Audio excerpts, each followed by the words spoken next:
معزز صافی حضرات، آج ہم اس پریس کانفرنس کے ذریعے آپ سے براہ راست احتجاجی کیمپ سے مخاطب ہیں۔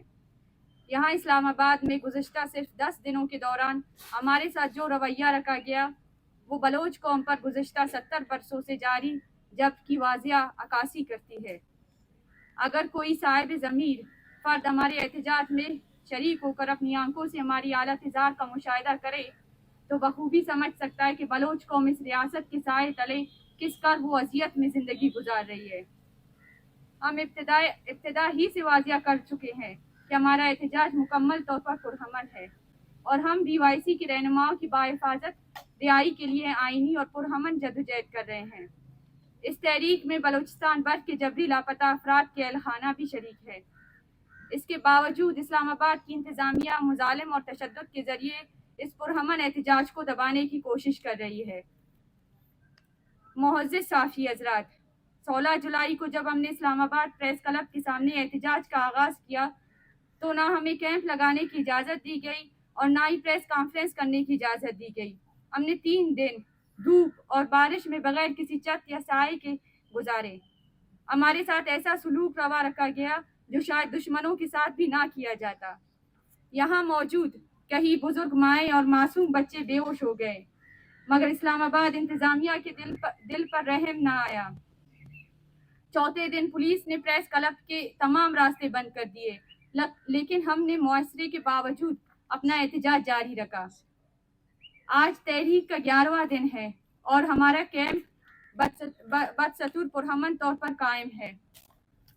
جس رہائش گاہ میں ہم مقیم تھے وہاں کے مالک مکان کو SHO کے دباؤ پر ہمیں رات کی تاریکی میں بے دخل کرنے پر مجبور کیا گیا۔ اسی دوران پولیس نے چھاپہ مار کر ہمارے بلوچ طلباء کی شناختی کارڈ اور تصاویر حاصل کیے۔ اب اس کیمپ میں بھی ہمیں مسلسل ہراساں کیا جا رہا ہے۔ ہمارے سامنے 2 بسیں کھڑی کر دی گئی ہیں جن کا مقصد شاید ہمیں جبراً ڈیپورٹ کرنا تھا، مگر کوئی قانونی جواز نہ ہونے کے سبب اب وہ ہماری احتجاجی آواز کو عوام سے چھپانے کے لیے استعمال ہو رہی ہے۔ ہم مطالبہ کرتے ہیں کہ ہمیں پریس کلب کے سامنے احتجاج اور کیمپ کی مکمل اجازت دی جائے تاکہ عوام کو تکلیف نہ ہو اور راستے بھی بند نہ ہو۔ معزز انسانی حقوق کی تنظیموں، اقوام متحدہ کے چارٹر کے آرٹیکل کا حق حاصل ہے اور آرٹیکل 19 کے تحت اظہار رائے کی آزادی ہر فرد کا بنیادی حق ہے۔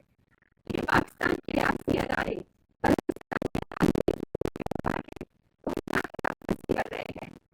ہمارا احتجاج ان خلاف ورزیوں کی زندہ تصویر ہے۔ ہمیں نہ احتجاج کی اجازت ہے، نہ بات کرنے یا سننے جانے کا حق۔ کیا اقوام متحدہ کے یہ حقوق بلوچ قوم کے لیے مؤثر نہیں؟ کیا یہ چارٹر صرف مخصوص اقوام کے لیے ہے؟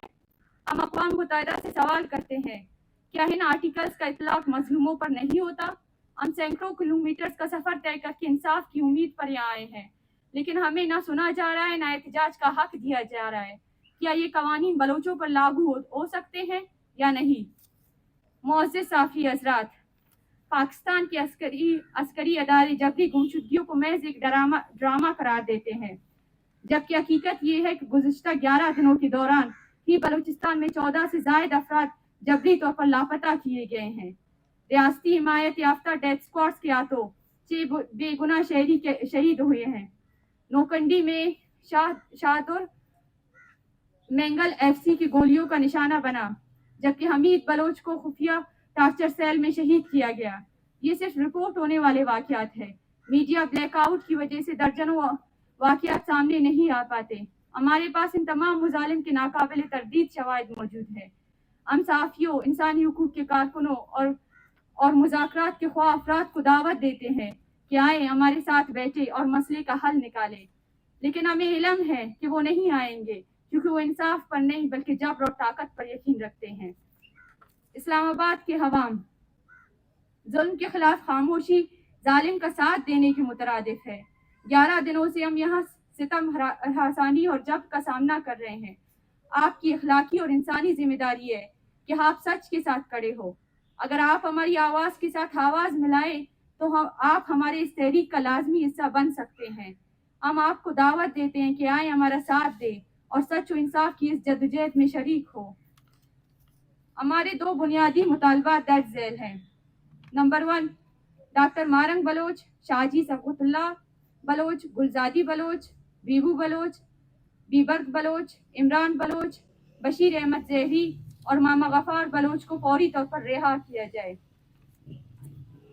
نمبر 2، بلوچستان میں جبری گمشدگیوں اور سیاسی کارکنان کی غیر قانونی گرفتاریوں کا سلسلہ فی الفور بند کیا جائے.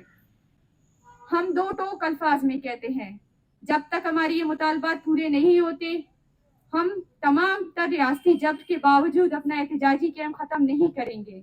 آخر میں ایک بار پھر تمام بین الاقوامی انسانی حقوق کی تنظیموں، سیاسی جماعتوں، وکلاء، صحافیوں، طلبہ تنظیموں، سول سوسائٹی اور اسلام آباد کے عوام سے اپیل کرتے ہیں کہ انصاف کی اس جدوجہد میں ہمارا ساتھ دیں اور اپنی آئینی، اخلاقی اور انسانی ذمہ داریاں نبھائیں. شکریہ. یہ بتائیے گا کہ 10-11 دن ہو گئے، اس پورے عرصے میں کوئی آپ سے رابطہ کرنے یا آپ کے ساتھ مذاکرات کرنے یا کوئی ایسا پیغام کہ جس سے آپ کی سنوائی ہو، کچھ ایسا ہوا ہے؟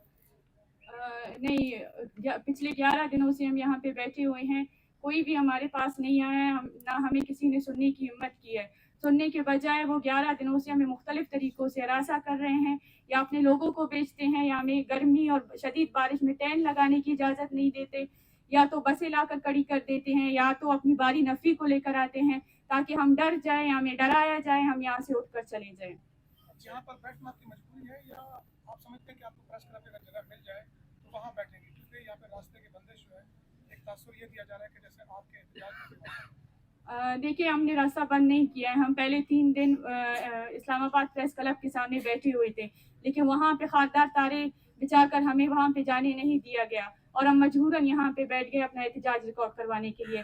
ہم نے راستے بند نہیں کیے، بلکہ اسلام آباد پولیس انتظامیہ نے خود راستے بند کیے. اگر وہ راستے کھول دیتے ہیں ہم جائیں گے وہاں پہ اپنا احتجاج ریکارڈ کرائیں گے اور وہاں پہ جا کے دھرنا دیں گے. ہمیں بھی کوئی وہ نہیں ہے کہ ہم اسلام آباد کی عوام کو تکلیف دیں. اچھا، یہ بتائیں آپ کہ یقیناً آپ کے ساتھ جو ہے اظہار یکجہتی بھی ہونا چاہیے، اظہار ہمدردی ہونا چاہیے. یہ صرف ریاست کے ایک شعبے کا مسئلہ نہیں ہے، لاپتہ افراد اور یہ جو گمشدگیاں ہوتی ہیں اور میتیں ملتی ہیں سڑکوں پر. میں آپ سے یہ پوچھتا ہوں کہ ہمارے پاکستان میں نا بہت زیادہ ادارے ہیں انسانی حقوق کے. یورپی یونین سے لے کے اقوام متحدہ کے مختلف اداروں سے وہ بڑی بڑی بھاری فنڈنگ لیتے ہیں اسی نام پر کہ آپ کے سر پر دست شفقت رکھیں، اگر آپ پہ کوئی لاچارگی، آپ کی کوئی بے بسی ہو تو آپ کا ساتھ دیں. پہلا سوال یہ کہ پاکستان کی کسی انسانی حقوق کی تنظیم، کسی ادارے نے آپ سے رابطہ کیا؟ دوسرا سوال یہ ہے کہ بین الاقوامی تنظیمیں بھی ہیں، کیونکہ آپ کی اس اپیل میں نا اقوام متحدہ کے چارٹر کا ذکر کیا گیا ہے. اقوام متحدہ یا کوئی باہر سے بھی کسی سطح پر آپ سے اظہار یکجہتی کا کوئی رابطہ ہوا ہے؟ شکریہ. جی، ہمارا کسی سے اقوام متحدہ کے جتنے بھی باہر کے ادارے ہیں ان سے رابطہ نہیں ہوا ہے، لیکن انہوں نے خود اسٹیٹمنٹس دیے ہیں اور ہم نے اپیل کی ہے تو انہوں نے ہمارے لیے اسٹیٹمنٹس دیے ہیں، جاری کیے ہیں. اور یہاں پہ بھی جتنی بھی انسانی حقوق کی تنظیمیں ہیں اسٹیٹمنٹ کے حد تک انہوں نے اپنے اسٹیٹمنٹس دیے ہیں، لیکن جس طرح انہیں ساتھ دینا چاہیے اس طرح انہوں نے ساتھ نہیں دیا. ایک وزارت انسانی حقوق ہے وہ بھی سویا ہوا ہے جی، اس کا بھی کوئی نمائندہ، کوئی وزارت کا کوئی سیل، کوئی افسر، کسی نے کوئی نہیں آیا آپ کے پاس؟ جی نہیں. اچھا، یہ بتائیے کہ آپ نے ڈاکٹر ماہرنگ بلوچ اور BYC کی قیادت پہ رہائی کا مطالبہ کیا. آپ یہاں پر بیٹھے ہوئے ہیں، یہاں پر آپ احتجاج ریکارڈ کروا رہے ہیں، مطالبہ کر رہے ہیں، کیا اس کی وجہ یہ ہے کہ آپ کو وہاں کی عدلیہ سے امید نہیں ہے کہ وہ انصاف کرے گی اور اس وجہ سے آپ لوگ یہاں پر آئے ہوئے ہیں؟ اور دوسرا بتائیے گا کہ ابھی ڈاکٹر ماہرنگ بلوچ اور دیگر جو BYC کی قیادت ہے ان کے کیس کے سٹیٹس کیا ہیں؟ کیا وہاں پر ان کے کیس میں کارروائی ہو رہی ہے؟ کیا آپ لوگوں کا خطاب ہے؟ دیکھیے، ہمارے یہاں آنے کا جو بنیادی وجہ بھی یہی ہے کہ وہاں پہ ہمیں سنا نہیں گیا، عدلیہ نے نہ ہمیں سنا اور سننے کے باوجود بھی وہ ہمیں انصاف نہیں دلا سکی. اور ہم نے ابھی بھی عدلیہ اور قانون کا راستہ نہیں چھوڑا ہے. ہم وہاں پہ بھی ہماری جو لیگل ٹیم ہے ہم قانونی اور آئینی سارے پروسیجرز فالو کر رہے ہیں، لیکن ہمیں پتہ ہے کہ پچھلے 4 مہینوں سے عدلیہ ہمیں انصاف نہیں دلا سکی ہے، تو آگے بھی وہ ہمیں نہیں دے گی. کیونکہ پاکستان کی جو عدلیہ سسٹم ہے، نظام ہے، وہ پورا جو ہے نا پاکستان کی ریاستی اداروں کے اشاروں پر چلتی ہے اور میڈیا بلیک آؤٹ ہے. ہم وہاں پہ بھی نکلتے تھے اپنا احتجاج ریکارڈ کروانے کے لیے، لیکن وہاں پہ بلوچستان حکومت کی جانب سے ہم پہ کیا برسائی جاتی تھی, ہمارے جو پروٹیسٹرز تھے انہیں گرفتار کیا جاتا تھا, ان پہ مختلف کیسز لگائے جاتے تھے, یہاں ہم پہ گولیاں چلائی جاتی تھی. تو ہم یہاں پہ اس وجہ سے آئے ہیں کہ یہاں پہ ہمیں سنا جائے گا, یہاں پہ میڈیا کوریج ملے گی, یہاں پہ میڈیا دیکھے گی, انسانی حقوق کی تنظیمیں موجود ہے کہ بلوچستان میں کیا ہو رہا ہے.